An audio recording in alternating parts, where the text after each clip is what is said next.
بسم اللہ الرحمن الرحیم۔ الہامی صحیفے اور اسم پاک۔ حضرت محمد صلی اللہ علیہ وسلم کا خاندان ہر زمانے میں ایک معزز اور قابل احترام رہا ہے۔ ہر طرح کی آلائش اس خاندان سے دور رہی اور تا قیامت رہے گی، اور یہ شرف صرف حضرت محمد صلی اللہ علیہ وسلم کے خاندان کو ہی حاصل ہے۔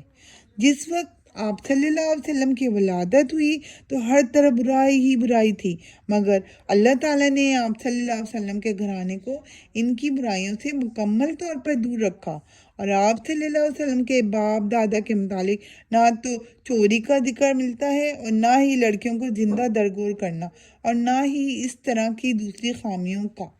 میرے چینل کو لائک کیجئے، شیئر کیجئے اور سبسکرائب کیجئے، کیونکہ میں آپ کے پاس بہت اچھی اچھی دینی باتیں لے کر آتی ہوں، اور آگے بھی میں ضرور اس سے بھی اچھی اچھی معلومات لے کر آؤں گی۔